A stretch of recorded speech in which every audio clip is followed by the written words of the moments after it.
Hi friends, welcome to Sheeja station land. ഇന്ന് ഞാനിവിടെ തയ്യാറാക്കാൻ പോകുന്നത് അടിപൊളി ടേസ്റ്റിലുള്ള ബനാന ഹൽവയാണ്. നല്ല ടേസ്റ്റി ആയിട്ടുള്ള ബനാന ഹൽവ ഇങ്ങനെ ഈസി ആയിട്ട് തയ്യാറാക്കി എടുക്കാമെന്ന് നോക്കാം. ബനാന ഹൽവ ഉണ്ടാക്കുന്നതിന് വേണ്ടി ഞാൻ 5 ഏത്തപ്പഴം എടുത്തിട്ടുണ്ട്. ഞാൻ ഏത്തപ്പഴം എല്ലാം ഒന്ന് പുഴുങ്ങി എടുത്തിട്ടുണ്ട്.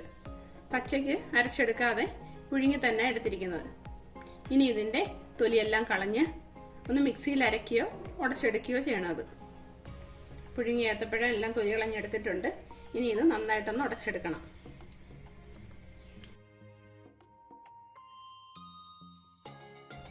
ഒരു ഫോർക്കും ഉണ്ടോ കട്ടിയുള്ള സ്പൂണും ഉണ്ടോ നമുക്കിതെല്ലാം ഉടച്ചെടുക്കാം. ഇനി ഇത് മിക്സിയിലിട്ട് നന്നായിട്ടൊന്ന് അടിച്ചെടുക്കാം. അതുപോലെ ഇട്ട് കഴിഞ്ഞാലും മിക്സിയിൽ നമുക്ക് അരയാനൊക്കെ ബുദ്ധിമുട്ട് വരും. അതുകൊണ്ടാണ് ഒന്ന് ഉടച്ചെടുത്ത ശേഷം ഇത് മിക്സിയിലിട്ട് അടിച്ചെടുക്കുന്നത്. ഉടച്ചെടുത്ത ഏത്തപ്പഴം മിക്സിയുടെ ജാറിലേക്ക് ഇട്ട് കൊടുത്തിട്ടുണ്ട്. ഇനി ഇതിൽ കുറച്ച് തേങ്ങാപ്പാൽ ഒഴിച്ചിട്ട് നമുക്ക് അരച്ചെടുക്കാം. അരച്ചതെല്ലാം ബൗളിലേക്ക് ഇട്ട് കൊടുത്തിട്ടുണ്ട്. നല്ല പേസ്റ്റായിട്ട് ഒട്ടും കട്ടയൊന്നും ഇല്ലാതെ നന്നായിട്ട് അരച്ചെടുത്തിട്ടുണ്ട്. ഇനി ഹൽവ ഉണ്ടാക്കുന്നതിന് വേണ്ടി ഒരു പാൻ വെച്ചിട്ടുണ്ട്. ഇനി അതിലേക്ക് 2 സ്പൂൺ നെയ്യ് ഒഴിച്ചു കൊടുക്കാം. ആദ്യം കുറച്ച് കാഷ്യൂനട്ട് ഫ്രൈ ചെയ്തെടുക്കണം. ജസ്റ്റ് ലൈറ്റായിട്ടൊന്ന് ഫ്രൈ ആയാൽ മതി. ഇത് ഒരുപാട് റെഡ് കളറൊന്നും ആയി കിട്ടണ്ട. ഇത് കോരിയെടുക്കാം. ഇങ്ങനെ കാഷ്യൂനട്ട് ഫ്രൈ ചെയ്തെടുത്തിട്ടുണ്ട്.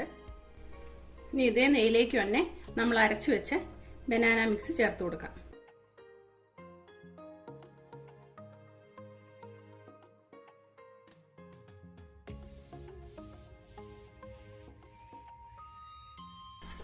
ഈ നെയ്യിൽ നന്നായിട്ടൊന്ന് വഴറ്റിയെടുക്കണം. ഇത് നമ്മൾ പുഴുങ്ങിയെടുത്തത് കാരണം ഇത് വെന്തിട്ടുണ്ട്. അതുകൊണ്ട് കൂടുതൽ വേവാനൊന്നും ഇല്ലത്. പിന്നെ ശർക്കര ചേർത്താണ് ഇത് ഉണ്ടാക്കുന്നത്. പിന്നെ നിങ്ങൾക്ക് ബ്രൗൺ ഷുഗർ വേണമെങ്കിൽ അത് ചേർത്തെടുക്കാം. എന്നാലേ നമുക്ക് നല്ല കളറായിട്ട് കിട്ടത്തുള്ളൂ. ഹൽവയുടെ ഒരു കറക്റ്റ് കളർ കിട്ടണമെങ്കിൽ ശർക്കരയോ ബ്രൗൺ ഷുഗറോ ഒക്കെ ചേർത്ത് വേണം ഇത് ഉണ്ടാക്കിയെടുക്കാൻ. ഇനി ഇതിലേക്ക് ശർക്കരപ്പാനി ചേർത്ത് കൊടുക്കാം. ഞാൻ 1 കപ്പ് ശർക്കരപ്പാനി അതിന് ചേർത്ത് കൊടുക്കുന്നുണ്ട്. പിന്നെ മധുരം നോക്കിയിട്ട് മധുരം ആവശ്യമുണ്ടെങ്കിൽ ചേർത്ത് കൊടുക്കാം. ശർക്കരപ്പാനിയായിട്ട് നന്നായിട്ട് മിക്സ് ചെയ്തെടുക്കാം. നല്ല പഴുത്ത് കറുത്ത് പോയ ഏത്തപ്പഴമായാലും നമുക്ക് കുഴപ്പമില്ല ഹൽവ ഉണ്ടാക്കാൻ വേണ്ടിയിട്ട്. പഴത്തിന് നല്ല മധുരം ഉണ്ടായത് കാരണം നമ്മൾ 1 കപ്പ് ശർക്കരപ്പാനി ഒഴിച്ചു കൊടുത്തത് നമുക്ക് കറക്റ്റ് പാകമായിരിക്കും. പിന്നെ മധുരം കൂടുതൽ വേണമെന്നുണ്ടെങ്കിൽ നിങ്ങൾക്ക് കുറച്ചും കൂടെ 1/4 കപ്പും കൂടെ ഒഴിച്ചു കൊടുക്കാം. ഈ ഒരു മെഷർമെൻറ്റിന് 1 കപ്പ് ശർക്കരപ്പാനിയുടെ ആവശ്യമുള്ളൂ. 2 സ്പൂൺ കോൺഫ്ലോർ വെള്ളത്തിലോ തേങ്ങാപ്പാലിലോ ഒക്കെ കലക്കി നമുക്ക് ചേർത്ത് കൊടുക്കാം. കട്ടയില്ലാതെ നന്നായിട്ട് കോൺഫ്ലോർ മിക്സ് ചെയ്തെടുത്തിട്ടുണ്ട്. കോൺഫ്ലോർ ചേർക്കുന്നത് നമ്മുടെ ഹൽവ പെട്ടെന്നൊന്ന് തിക്കായി കിട്ടാനും ഒന്ന് കുറുകി വരാനും ഒക്കെ വേണ്ടിയാണ് കോൺഫ്ലോർ ചേർക്കുന്നത്. ഇത് ഇതിലേക്ക് ചേർത്ത് കൊടുക്കാം.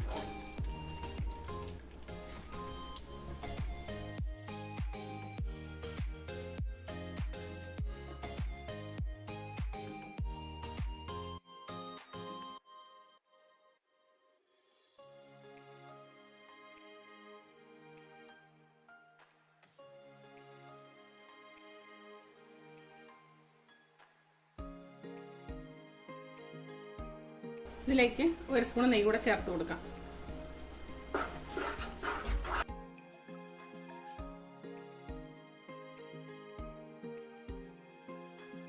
കൂടുതൽ നെയ്യ് ചേർക്കാൻ ഇഷ്ടമില്ലാത്തവർക്ക് നെയ്യ് ചേർക്കണമെന്നില്ല. വെളിച്ചെണ്ണ ചേർത്ത് കൊടുത്താലും മതി. വെളിച്ചെണ്ണയും നെയ്യും കൂടി മിക്സ് ചെയ്ത് ചേർത്താലും മതി. ഹൽവയ്ക്ക് നെയ്യ് ചേർക്കുന്നതായിരിക്കും കൂടുതൽ ടേസ്റ്റ് കിട്ടുന്നത്. ഈ സമയം ഇതിലേക്ക് ഏലക്കാപ്പൊടി ചേർത്ത് കൊടുക്കാം. 1 ടീസ്പൂൺ ഏലക്കാപ്പൊടിയാണ് ചേർത്തത്. ഏലക്കാപ്പൊടിയും പഞ്ചസാരയും കൂടി ചേർത്ത് പൊടിച്ചെടുത്ത മിക്സാണ് ചേർത്ത് കൊടുത്തിരിക്കുന്നത്. ഇത് നന്നായിട്ട് മിക്സ് ചെയ്തെടുക്കാം. വീണ്ടും 1 സ്പൂൺ നെയ്യ് കൂടെ ചേർത്ത് കൊടുക്കാം.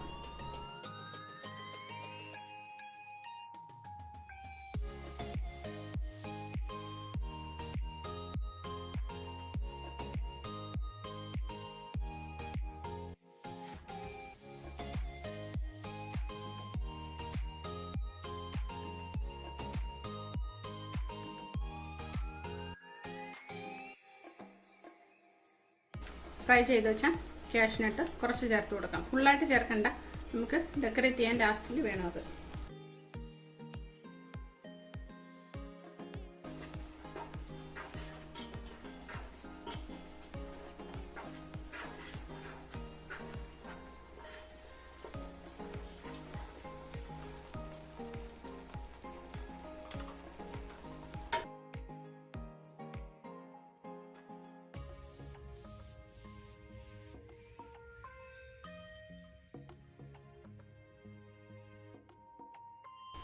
പാനിൽ നിന്ന് നന്നായിട്ട് വിട്ട് വരുന്നുണ്ട്.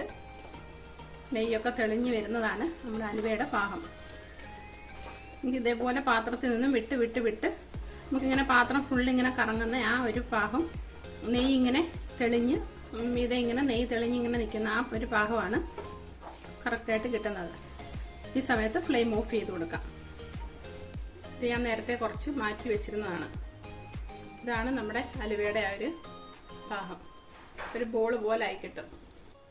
ഇനി ഹൽവ സെറ്റ് ചെയ്യുന്ന ട്രേയിലേക്ക് ഹലുവ മാറ്റാം. ആദ്യം ഇതിലേക്ക് നന്നായിട്ട് നെയ്യ് പുരട്ടി വെക്കണം. കുറച്ച് വെള്ള എള്ള് ഇട്ട് കൊടുക്കാം. അടിഭാഗത്ത് ഒന്ന് വിതറി കൊടുത്താൽ മതി വെള്ള എള്ള്.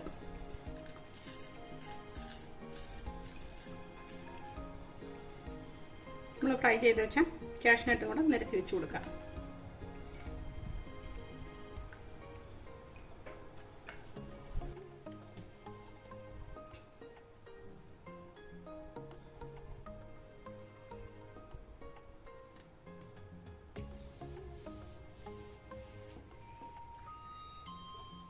ഇതൊരു സ്പൂൺ ഉപയോഗിച്ച് ഒന്ന് ലെവൽ ചെയ്ത് കൊടുക്കാം.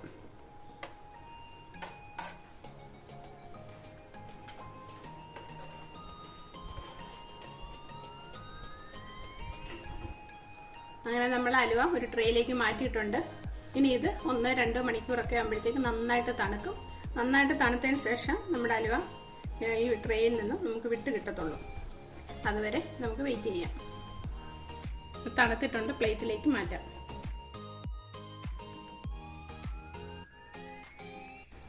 അങ്ങനെ നമ്മുടെ ഹലുവ കറക്റ്റായിട്ട് സെറ്റായിട്ട് കിട്ടിയിട്ടുണ്ട്. ഇനി ഇന്ന് കട്ട് ചെയ്യാം. ഏത്തപ്പഴം കൊണ്ട് നിങ്ങളിങ്ങനെയൊന്ന് ട്രൈ ചെയ്ത് നോക്കണം. ട്രൈ ചെയ്ത് നോക്കിയിട്ട് എല്ലാവർക്കും ഇഷ്ടപ്പെടും ഇത്. കുട്ടികൾക്കൊക്കെ, ഏത്തപ്പഴം കഴിക്കാത്ത കുട്ടികൾക്ക് ഇങ്ങനെയൊന്ന് ചെയ്ത് കൊടുത്താൽ മതി.